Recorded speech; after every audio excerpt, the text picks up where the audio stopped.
안녕하세요. 새롭게 하소서 주영훈입니다. 안녕하세요. 송지은입니다. 안녕하세요. 박유한입니다. 오늘 모실 분은요. 세계적인 지휘자 정명훈 씨와 바이올리니스트 정경화 씨가 극찬을 하신 그런 아티스트인데요.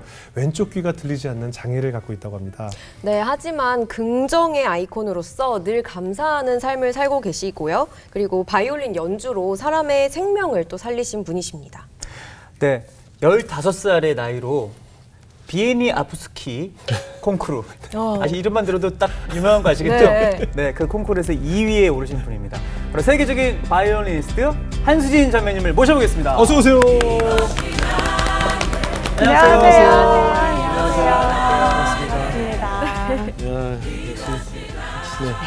키에누코프스키 네, 거기. 비에니 아프스키. 비에니 유명한 콩쿨. 좋은 학교죠. 네. 반갑습니다. 반갑습니다. 네, 정말 세계적인 바이올리니스트를 이렇게 뵙네요.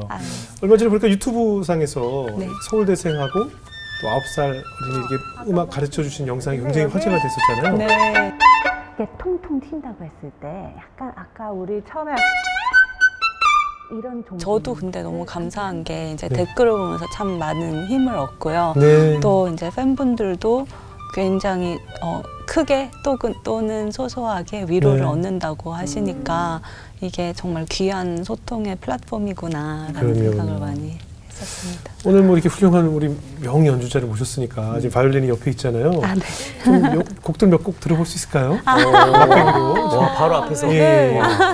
한번 몇 곡이라도. 일단 제가 굉장히 좋아하는 작곡가 중에 모차르트가 있어요. 아, 좋은 형이에요. 네. 친해요. 예. 네네. 저보고 뭐 모차르트라고. 좋은 형이에요. 예. 모차르트요. 네, 모차르트의 바이올린 콘체르토 3번 중 2악장 잠깐만 드릴게요.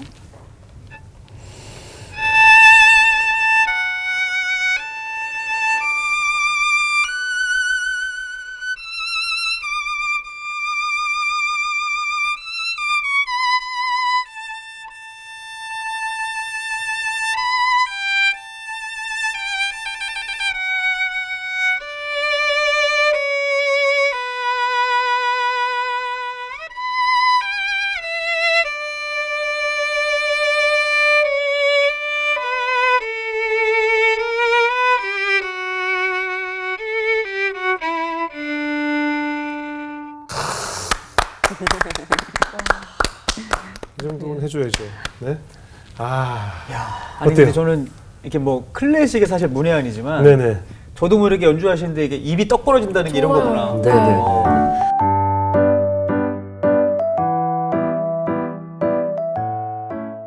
아까 오프닝에도 소개해 올렸지만 지금 왼쪽 귀가 좀 불편하다고 들었어요. 태어날 때부터 아예 안 들렸어요. 아, 그래요? 네, 선천적으로 유전이 된 건데 이제 저희 엄마도 그게 있으시거든요. 근데 원래 이게 한 세대 걸러서 유전이 되는 거인데 그래서 저희 엄마의 할아버지께서 이 컨디션을 갖고 계셨어요.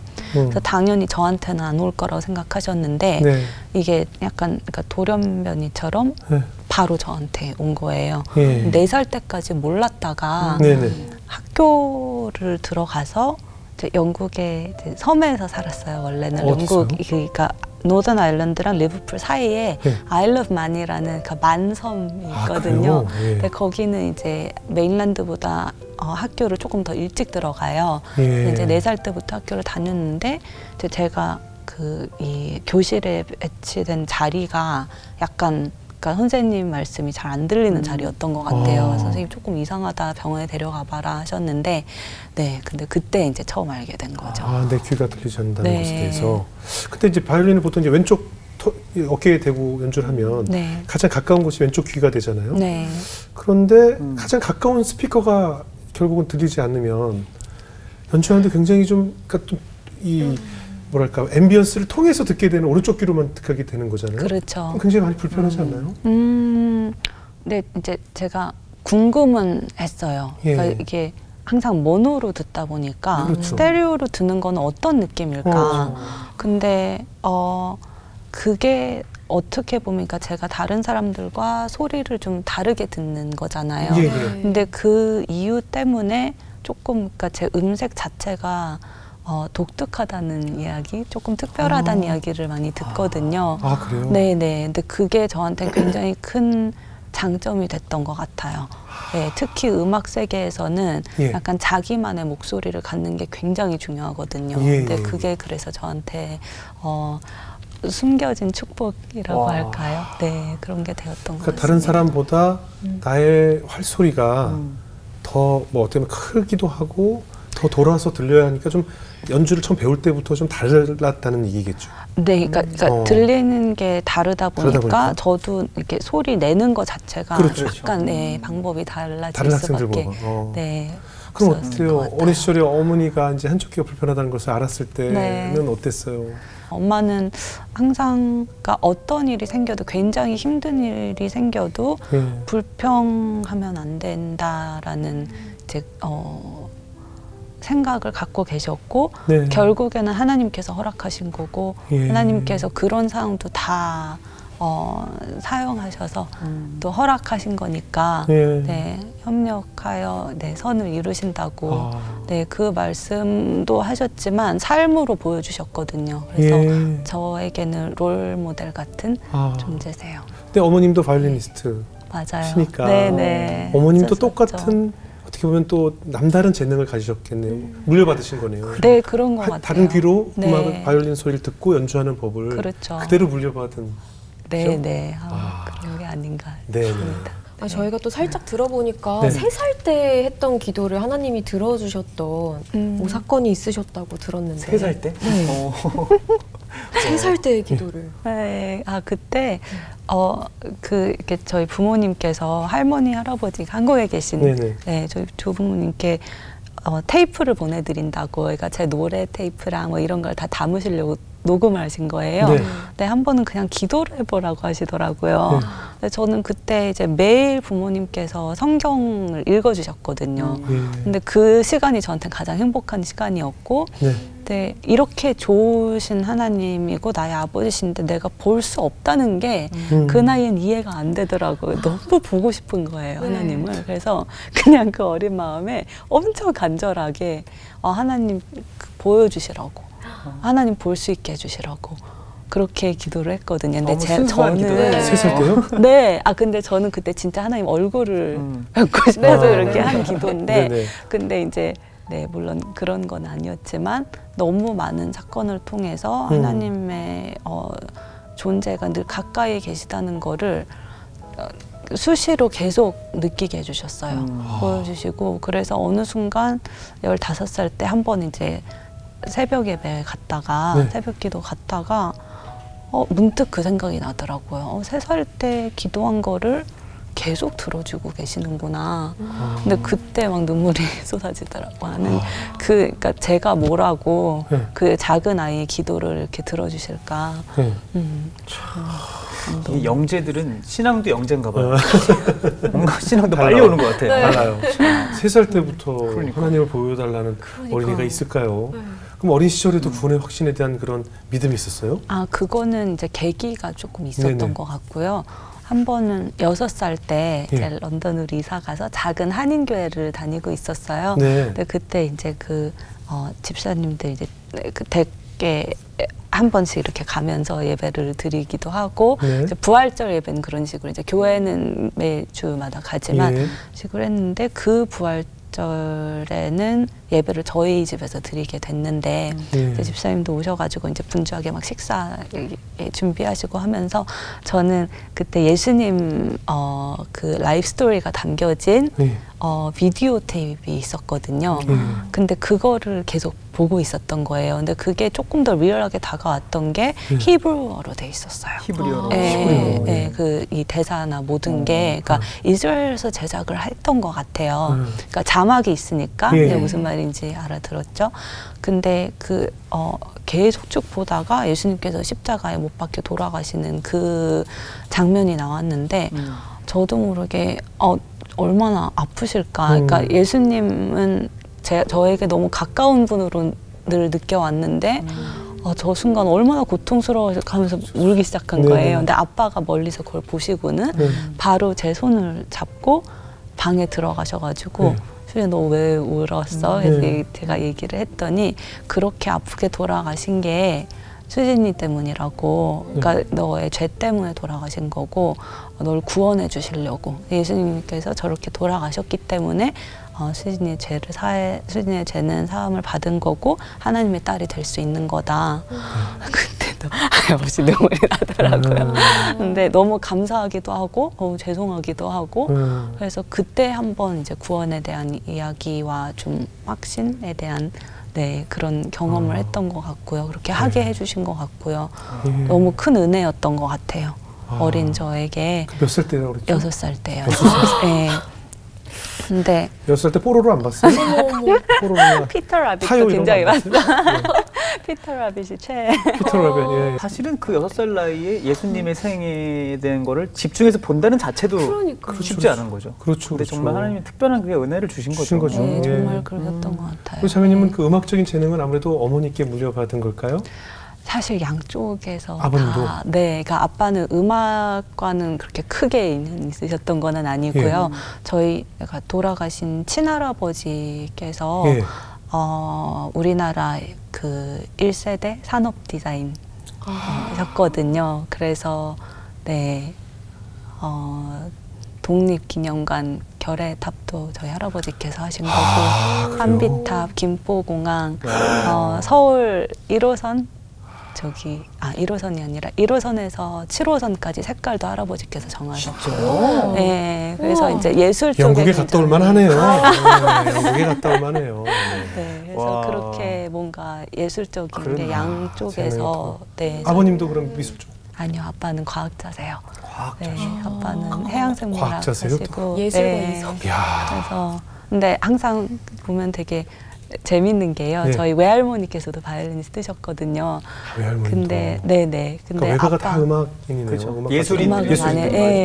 근데 아빠는 과학자신데 되게 예술가적인 면이 있으시고, 엄마는 예술가신데 또 되게 과학적인 면이 그래요? 그래서 두 분 이렇게 같이 계시는 거 보면 되게 재미있는 순간들이 있어요. 아까 어린 시절에 그 영국에서 섬에서 계셨다고 그랬잖아요. 네네. 그 섬에서 사는 그 환경이 음악에도 영향을 주었을까요? 저는 굉장히 큰 영향을 줬다고 생각을 하는 게, 제가 바다를 사랑했거든요. 바다를. 바다를 사랑한 바이올리니스트. 멋있네요. 멋있네요. 바바. 좀 이상하네. 죄송합니다. 네. 근데 어떤 한 평론가 분이 제가 너무 신기했던 게 제 연주를 들으면서 바다가 떠올랐다고 하시더라고요. 그래서 조금 충격받았어요. 어떻게 그런 게, 그러니까 당연히 음악 안에, 그러니까 연주자에게 있어서는 음악이란, 그러니까 삶을 반영하는 뭔가 미러 같은 거거든요.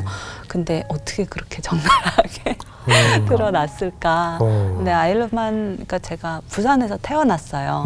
그래서 처음 제가 그러니까 얘기한 단어가 바다라고 할 정도로 바다를 너무 좋아했고, 1살 때 이제 친가 서울로 왔다가 2살 때 영국을 갔는데, 그때 그 섬에 바로 간 거잖아요. 그러니까 늘 바다 옆에 있었고, 바다의 모든 무드를 볼 수 있었고, 그때, 그리고 아빠 채집 가실 때 늘 저를 데리고 가요. 네네.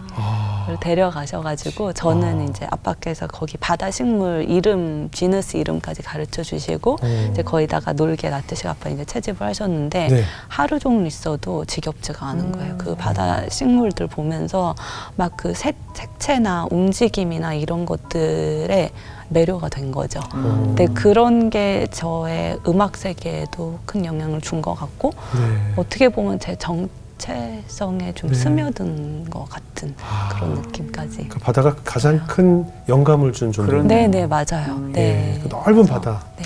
그러니까 이 음악이 부딪힘 없이 뭔가 뻗어나갈 수 있는 그런 힘과 영감을 준 것이 바다예요.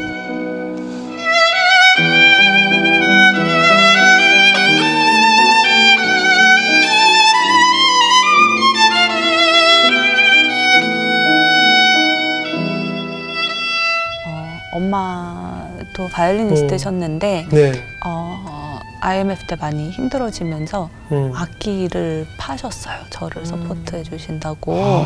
근데 그때 그러니까 마음이 너무 아프기도 했고 예. 그러니까 항상 죄송하고 감사하고 그런 마음이 있고 사실 제 꿈이 엄마랑 같이 무대 서는 거였거든요. 그래서 바흐 더블 같이 한번 연주하는 게 꿈이었는데 근데 엄마는 여태까지 하신 일 중에 가장 잘한 일이 그건 것 같다고 네, 자신의 커리어를 포기하시고 네, 저를 서포트해 주시는 게 네, 그리고 아빠랑도 늘 통화를 매일 했어요. 떨어져 있을 때. 근데 한 1시간씩 통화를 했는데 그중에 안부는 뭐 한 10분 정도? 나머지는 신랑 얘기. 네, 네, 항상 이제 아빠 읽으셨던 책 중에서 이제 좋은 부분 있으면 나눠주시고 또 저에게도 신앙 서적 같은 걸 많이 보내주셨어요. 그래서 그거 읽고 아빠랑 또 같이 얘기하고 근데 되게 이제 위로되는 얘기도 많이 해주셨는데 왜 하나님께 가까이 있을 때도 있지만 또 어쩔 때는 하나님 잊고 살 때도 있고 약간 방황할 때도 있고 그렇잖아요. 근데 그럴 때 되면 저도 모르게 약간 불안해지더라고요. 내가 하나님을 썼는데 하나님께서 좀 섭섭해 하시고 하나님도 멀리 계신 거 아니야? 이런 생각도 들고 했는데 아빠께서 한번 전화로 어떤 얘기를 해주셨냐면은 그러니까 하나님과 우리는 이렇게 이제 손목을 이렇게 잡고 있는 관계 같다고 수진이가 나도 하나님께서 잡고 계시다고 근데 그게 저한테 너무 큰 위로가 되고 힘이 됐던 것 같고요. 네, 그래서 그런 식으로 신앙적으로 이렇게 얘기를 해주신 거 엄마도 마찬가지예요. 엄마도 항상 늘 부모님께서 물려줄 수 있는 가장 좋은 유산이 그러니까 이거밖에 없다고 하시면서 신앙밖에 없다고 그리고 제가 훌륭한 음악가가 되는 것도 너무 좋지만 먼저 좋은 사람이 되는 거 하나님께서 기뻐하시는 사람이 되는 게 그게 엄마한테는 가장 큰 행복이고 그렇게 되기를 바란다고 굉장히 자주 말씀을 해주셨어요. 그래서 그렇게 교육을 하는 거예요. 정말 하나님이 이 가정을 얼마나 기뻐하셨어요. 그럼요. 네, 그래서 저는 저희 부모님 밑에 태어나게 해주신 게 너무너무 감사해요. 네. 이쯤 되면 우리 한순이 자매의 멋진 연주 좀 들어볼 수 있을까요? 네. 네네. 어떤 곡을 좀 들어볼까요? 사랑해요. 목소리 높여. 사랑의 목소리 높여. 찬양곡. 네네. 한번 청해 듣겠습니다. 네.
정말 그 뭐랄까 이렇게 앉아서 토크하실 때랑 연주하실 때는 확실히 너무 다르죠. 네. 카리스마가 진짜 있어요. 정말 이렇게 뭐랄까 이런 얘기하면 안 되는데 뭔가 쉬운 것처럼 막 그 영혼의 연주를 하시는 그런 느낌이었어요. 그 본인이 하시면서 그런 생각 드세요? 내가 연주할 때 좀 달라진다는 어떤 그런 느낌? 전혀요. 그런 거 없어요? 네, 전혀 없고 그냥 그냥 몰입하는 것일 뿐인데 그래서 저도 약간 놀랄 때가 있어요. 무대에서 내려오면 사람들이 항상 너무 다르다고. 찍어놓은 영상 같은 거 반전이라고. 찍어놓은 영상을 보셨을 거 아니에요? 네네. 좀 어때요? 표정을 너무 많이 짓는 거 아닌가? 아니 근데 그게 그러니까 저는 그거를 하려고 하는 게 아니기 때문에 네네. 그래서 어쩔 때는 제가 너무 저거 과한 거 아닌가 하고 아니요. 절제해야 되는 거 아닌가 하는데 그건 저도 모르게 나오는 거여서. 그러네요. 네. 혼이 담긴 맞아요. 연주였습니다. 바이올리니스트로 잘 나가시다가 또 6년 정도 공백기가 있었다고 하는데 무슨 이유 때문이었죠? 제가 턱관절에 문제가 있어서요. 바이올린 하다 보니까. 그러니까 바이올린 하면서 직업병처럼 악화된 거였는데 사실은 어렸을 때 머리에 충격이 한번 심하게 왔었어요. 근데 저도 전혀 이런 사실을 모르고 있다가 이제 상황이 너무 안 좋아져서 서울대 병원에 갔더니 그 교수님께서 이제 그 사진이랑 다 보시면서 저희 엄마께 어렸을 때 떨어뜨리셨죠? 그러시더라고요. 근데 엄마는 그런 적이 없는데 그랬더니 아니요, 분명히 떨어뜨리셨을 겁니다 라고 하시는 거예요. 머리에 그 정도의 충격이 가서 여기가 이제 어긋나서 맞아요. 틀어져서 이제 그렇게 계속 성장을 하다가 너무 얇대요. 관절이랑 모든 게. 그래서 유아 수준이어서 아마 뺨만 맞아도 다 부서질 거라고 할 정도로. 근데 약하기도 하고 틀어져 있기도 하고 그렇다고 했는데 엄마 너무 이상하다고 그런 적이 없는데 그래서 친정 가서 얘기를 하신 거예요. 근데 그때 이제 알게 된 게 저희 엄마 졸업 연주를 준비하시느라고 서울에 계실 때 저를 이제 부산에 친정에다 맡겨 놓으셨는데 저희 이모께서 저를 업고 가시다가 이모 넘어지셨는데 그 등 뒤로 제가 튕겨 나가서 콘크리트 바닥에 떨어졌던 거예요. 사실이었군요. 사고가 있었네요. 네네. 근데 이제 너무 오랫동안 울어가지고 소아과에 데려갔더니 밤까지 울면 큰 병원 가자고 하셨는데 다행히 저녁 되니까 멈추더래요. 근데 이제 학교에서도 공부 잘한다고 하고 또 비니아스키 콩쿨도 좋은 성과 내고 하니까 별 문제 없다고 하고 그래서 너무 다행이라고 생각을 하셨는데 그때 이모가 너무 마음 아프게 얘기를 하시더라고요. 그래서 그게 그런 일이 있었구나 했는데 이제 그때만 해도 저는 치료 기간이 1년 반 정도라고 얘기를 해서 그럼 이 시간 동안 그냥 재충전하고 그냥 끊임없이 달려왔으니까 그래서 한편으로는 감사하게 생각을 했거든요. 그리고 그동안에 이제 그냥 이제 병원에서 악기를 그냥 안 하는 게 낫겠다고 상황이 너무 염증도 너무 심하고 하니까 그래서 아빠 뭐 환경일도 도와드리고 송도 근처에 있는 소래포구 그 습지생태공원이 좀 활성화가 안 돼 있었는데 그걸 되게 안타깝게 생각하고 어떻게 좀 활성화를 해보려고 그래서 이제 뭐 세계적인 업체도 컨설팅 업체 불렀을 때도 이제 동시 통역도 하고 저도 자료 이렇게 연구하고 그런 것도 하고 뭐 다양한 일들을 했어요. 그러면서 워낙 호기심도 많고 하니까 재밌게 했었는데 그런 것들을 하면서도 내가 나에게 음악인으로서의 삶이 주어진 게 너무 감사하고 너무 축복된 거였구나를 다시 이제 생각하게 되는 그런 시간이었는데 첫 번째 수술이 잘못됐어요.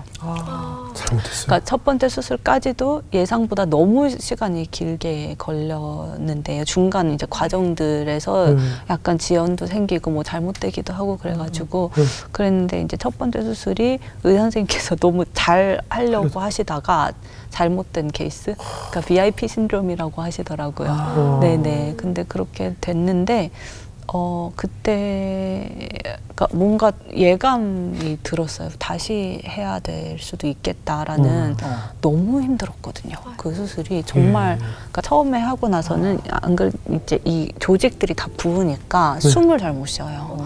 그래가지고 네, 그리고 먹는 것도 한 달 정도는 죽만 먹어야 되고, 네, 그래서 이제 그런 것들이 너무 그렇죠. 아무래도 음식을 씹으려면 관절을 움직이니까. 네네. 통증은 뭐 그렇게까지 두려운 게 아니었는데, 근데 저는 사실 이 수술을 어떻게든 안 하려고 저는 바늘도 무서워하는 어렸을 때부터 주사 맞는 거 너무 싫어했거든요. 근데 그래가지고 막 정말 병원을 여러 군데 가봤어요. 어떻게 하면 이제 수술하지 않는 방법으로 좀 이게 치료될 수 있는지 다 얘기를 하시는 게 수술을 안 하면 평생 연주를 못 할 수도 있다고. 근데 저는 수술보다도 그 말이 더 무섭더라고요. 아, 연주를 못하니까. 네. 근데 이게 사실은 마음이 더 어려운 게 그렇죠. 본인의 의지와는 상관없이 벌어진 일이잖아요. 그렇죠. 맞아요. 그렇다 보니까 마음도 힘들지만 이 기다리는 팬분들도 있고 관객들 앞에서 연주를 해야 되는 뮤지션이 점점 이런 시간이 길어지니까 막 너무 불안했을 것 같아요. 그때 마음이 좀 어떠셨어요? 언제까지? 그러니까 이것도 근데 하나님께서 제게 주신 거라는 확신은 있었거든요. 뭐 때문인지는 모르겠지만 하나님께서 제게 필요한 거기 때문에 주신 시간이라고 생각을 했는데 그러면은 언제까지? 네, 그게 이제 가장 그래도 하나님의 때에 하나님의 방법으로 다시 연주하게 해주실 거라는 믿음은 있었어요. 그리고 특히나 그때 너무 제가 감사하고 또 한편으로는 신기하게 생각했던 게 이 악기도 너무 귀한 악기잖아요. 그리고 원래 빌려주시는 분들은 활발하게 활동하는 연주자들한테만 이런 악기를 빌려주시는데 제가 아픈 기간 동안 계속 제가 못하는 걸 알고 있음에도 불구하고 제 옆에 그냥 계속 있게 해주셨던 거예요. 이 악기를 빌려주신 분이.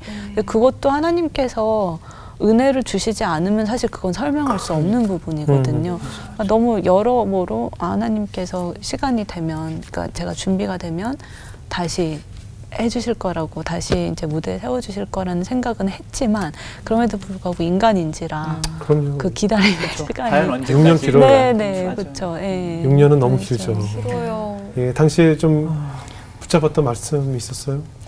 그게 그러니까 데살로니가 전서 5장 16절에서 18절 항상 기뻐하라, 쉬지 말고 기도하라, 범사에 감사하라. 그게 그러니까 제가 어떻게 보면 굉장히 소소한 것들에 대한 감사부터 다시 찾게 된 것 같아요. 아까 말씀드렸듯이 숨을 잘 못 쉬었다고, 그러니까 수술 직후에는. 근데 그냥 평소에 이렇게 쉽게 숨을 쉴 수 있는 게 그게 당연한 게 아닌 건데 너무 당연하게 받아들이고 살았었구나. 그리고 음식 먹는 것도 그냥 그 전에는 턱이 불편하니까 좀 질긴 거 씹을 때 아픈 거 빼놓고는 그냥 내 맘대로 먹는 거지. 이렇게 너무 쉽게 생각을 했는데 이런 것도 다 너무 감사한 거였구나. 그냥 그러니까 전신 마취를 하니까 또 한동안 많이 어지러웠거든요. 거기다가 음식도 제대로 못 먹으니까 빈혈이 좀 심하게 왔었는데 그냥 제대로 내가 원하는 데 걸어 다닐 수 있고 그렇게 자유롭게 내 몸을 움직일 수 있는 것도 너무 감사한 거였구나. 그러니까 그렇게 차곡차곡 감사한 것들을 또 새롭게 찾게 해주시더라고요. 그게 저한테는 필요했던 게 아닌가. 그냥 그렇게 생각하시면 될 것 같아요. 남들보다 6년 빨리 갔던 것을 하나님께서 그 6년의 시간을 주시면서 다시 밸런스를 맞춰서 남들과 같은 속도로 갈 수 있게끔 속도 조절을 해주셨다라고 너무 생각하면 좋은 말씀이네요. 그러면 더 깊게 하시고 그리고 내가 하나님께서 주셨던 그동안의 그 많은 재능과 시간이 얼마나 감사한 것이었는지 나를 얼마나 특별히 사랑하셨는지 생각할 수 있는 시간이 됐을 것 같아요. 어때요? 6년 만에 다시 돌아와서 첫 이제 연주를 했을 때 기억나시죠? 어땠어요? 너무 일단 이제 그 간절함이 쌓였었잖아요. 그러니까 약간 이렇게 뭔가 이렇게 버블처럼 있다가 이렇게 탁 터뜨리. 그 표현을 누군가가 해주셨어요. 근데 그게 정말 그런 그 표현이 너무 적합했다는 생각이 들고. 비브라토에 뭔가 간절함이 다 느껴진다고. 그래서 막 너무 감동이라고. 이 바이올린도 이 비브라토가 되게 중요하잖아요. 맞아요. 근데 이제 우리 흔한 표현을 필이 달라진 거네요, 그죠? 감정 표현 자체가. 그대로 묻어나네요. 네, 맞아요. 이제 다시 돌아오니까 여기저기서 많이 또 부르죠. 불러주셨죠? 네, 너무 감사하게도. 근데 사실 저한테 굉장히 소중하게 기억 남는 거는 할머니랑 같이 무대에 섰던 그런 무대가 있었어요. 저는 솔로이스트로, 할머니는 오케스트라 단원으로. 근데 그게 할머니의 마지막 연주셨거든요. 네, 그래서 엄마와 같이 무대에 서지는 못했지만, 할머니와 같이 이렇게 할 수 있었던 게 너무 행복하고 너무 든든하기도 했고, 왜냐면 할머니께서 어렸을 때부터 너무 이제 정말 마음 다해 지지해 주시고, 저한테는 어떻게 보면 약간 햇살 같은 그런 분이셨거든요. 멀리 있음에도 불구하고. 근데 그런 할머니와 같이 뭔가 그 긴 터널에서 나오는 듯한 느낌? 어떤 느낌인지 알 것 같아요. 어머님하고 아직까지 그럼 같이 협연을 한 적이 없어요? 네, 너무 하고 싶어요. 오늘 하게 해드려요? 오늘 어머니가 계속 우리 딸 얘기하는데 계속 서서 우리 딸을 이렇게 지켜보시는 모습 제가 옆눈으로 계속 보면서 사랑해 그래서 근데 같이 한번 해보실래요? 네, 엄마 너무 오랫동안 안 하셔가지고 손이 굳었다고. 어머님 뭐 기타라도 치시죠. 말 나온 김에 이렇게 또 이렇게 6년이라는 시간 동안 하나님께서 숙성의 시간을 전 또 주셨다고 생각을 하는데 그 시간을 이겨내고 많은 간증이 있었는데 그 느낌을 살려서 또 오늘 멋진 찬양 한 곡 들었으면 하는데 어떤 곡을 들어볼까요? 네, 제게 어린 시절부터 되게 위로가 됐던 곡인데요. 죽게 가오니. 죽게 가오니. 너무 좋은 찬양. 죽게 좋은 참 좋은 찬양입니다. 청해 들어볼까요? 네.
지금 사실 이제는 바이올린 하나로 전 세계를 누비고 계신데 내가 바이올리니스트가 되길 진짜 잘했다라고 생각한 순간이 있으신지 또 궁금해요. 네, 그러니까 연주를 통해서 위로를 받았다라는 그런 이야기를 들을 때 근데 그게 굉장히 큰 임팩트가 있는 분들이 꽤 계셨어요.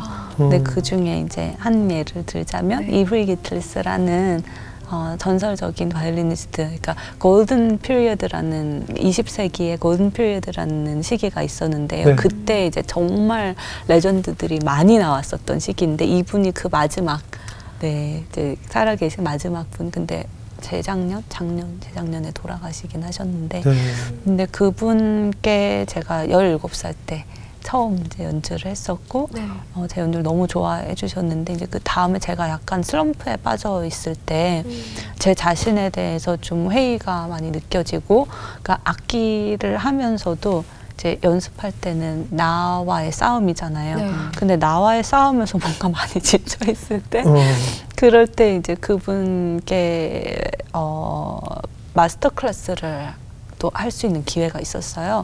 그래서 그 앞에서 연주를 했는데 저는 사실 제가 너무 힘든 상황이어서 거기 가서 이제 팁도 얻고 하면 여기서 뭔가 슬럼프에서 좀 벗어날 수 있을 거라고 생각을 하고 이제 조언을 얻으려고 간 건데 연주를 하자마자 아무 말씀을 안 하셔가지고 이렇게 했는데 고개를 딱 들으셨는데 눈물 흘리고 계시는 거예요.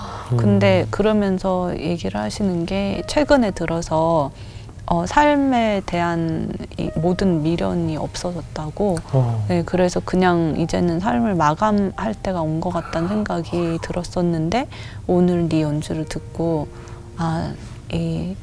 그러니까 삶에 대한 소망, 희망이 생겼다고. 네, 삶의 의미를 다시 찾은 것 같다고. 하면서 너는 이런 일을 계속 해야 된다고. 근데 제가 알기로는 그분 믿는 분이 아니신데. 너는 하나님의 메신저가 되어야 된다고. 그래서 세상을 구원해야 된다고. 이렇게 말씀을 굉장히 강력하게 하시더라고요. 그래서 그때 너무 제게도 큰 위로라는 단어 자체가 좀 약한 것 같아요. 네, 그게 그렇게 그러니까 뭔가 하나님께서 제게 말씀해 주시는 것처럼 느껴졌고 그 슬럼프에서 저를 끄집어내는 굉장히 강력한 한 번에 그런 계기가 됐던 것 같아요. 이제 많은 곳을 공연을 다니면서 이제 음악만을 위해서 앞만 보고 달려오셨는데 좀 가끔 외롭진 않으세요? 사실은 엄마 잠깐 나가 있으라고 그럴까요? 사실은 엄마한테 좀 불편하면 잠깐 나가 있으라고 그래요. 엄마 귀 막으라고 그럴까요? 네, 아니 제가 부모님이랑 워낙 이렇게 가깝고 또 이제 소통도 많이 하고 하다 보니까 사실 외로움을 느낄 틈이 없었던 것 같아요. 지금까지. 근데 이제 오히려 부모님께서 이제 연세가 드시면서 조금 걱정을 하기 시작하셨던 것 같아요. 그럼요, 당연하죠. 그래서 인생의 동반자를 배우자 기도 하고 있어요?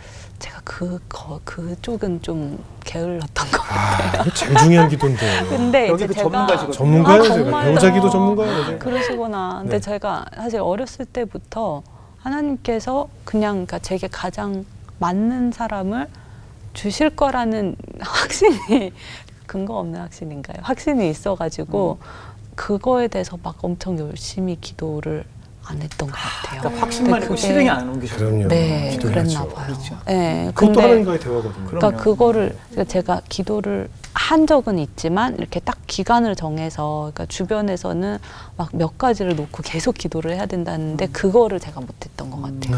네, 근데 글쎄요, 하나님께서 오늘 저기 녹화 끝나고 좀 원포인트 레슨 한번 네. 오늘 잘 오셨어요. 네. 배우자 기도 맞춤이에요, 맞춤. 우리 지은 자매도 열심히 하고 있거든요. 그럼요. 제가 받고 있거든요. 레슨 받고 있어요. 정말요? 그럼 교정도 기도 교정도 하고 있고 제가 기도 교정도 하고 어떻게 구체적으로 배우자 기도는 구체적으로 해야 한다. 그리고 아까 얘기한 막연한 거, 뭐 좋은 사람. 좋은 사람의 기준이 없잖아요. 저는 근데 그 기준이 있었어요. 그러니까 기준? 믿음이, 그러니까 하나님에 대한 진심이 있고, 그리고 소통이 잘 되고, 그리고 이제 제가 하는 일이 이렇게 노멀한 일은 아니다 보니까 그거를 좀 이해해 줄 수 있는 사람. 일단 그렇게 세 가지는 조금 구체적으로. 아니요, 더 구체적으로 더 이제 해서 기도를 하시면 하나님이 그리고 뭐 나에게 맞는 사람 뭐가 맞는지 정확하지 않으니까 어떤 사람이 저에게 맞습니다라고 하나님께 구하셔야 될 것 같아요. 네, 그럼 저도 원 포인트를 좀 일단 끝나고 저 대기실 잠깐 남으세요. 몸이 한 번 이렇게 앞으로 나오셨어요. 상당히 적극적인 자세로 지금 좋습니다. 그럼요. 자, 끝으로 앞으로 어떤 비전을 갖고 계신지 나눠주시죠. 네, 저는 그러니까 앞으로도 하나님께서 청중들에게 그리고 제가 만나는 분들에게 주시고 싶으신 메시지를 그냥 순수하게 전달하는 그런 메신저 역할을 그런 통로가 되었으면 그게 저의 가장 큰 바람이에요. 그게 쉽지가 않은 것 같고 이제 어느 순간 제 욕심이 들어갈 수도 있고 아니면은 이제 하나님께서 기뻐하시지 않는 생각들이 저도 모르게 스며들 수도 있는데 네, 그래서 그걸 위해서 계속 기도하고 있고 또 기도해 주시면 감사하겠습니다. 네, 그리고 배우자를 위해서도 기도하겠습니다. 아, 네, 감사합니다. 우리 지은자님 오늘 어떻게 들으셨어요? 저는 오늘 겸손과 감사를 굉장히 많이 배웠던 시간이었던 것 같고 네. 아까 수진님 말씀해 주셨던 게 바다를 너무 많이 보고 자라서 그런지 사람들이 음악에서 바다가 느껴진다고 하셨잖아요.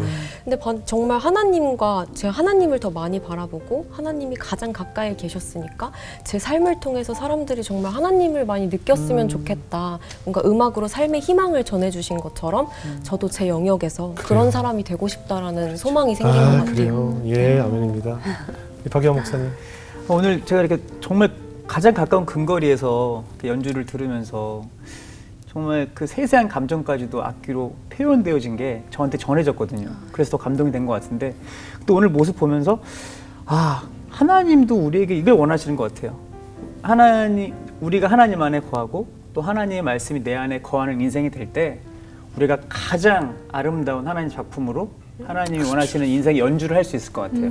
오늘 그걸 제가 깊이 깨달았고 아마 방송 보시는 분들도 또 그렇게 살아내야 되겠다고 다짐하는 시간이었을 것 같습니다. 아멘입니다. 네, 감사하죠. 저는 오늘도 우리 자매님 보면서 역시 이 세상의 모든 음악 또 모든 영감은 오직 그분에게로부터 내려오는 것이라는 것을 다시 한번 느꼈습니다.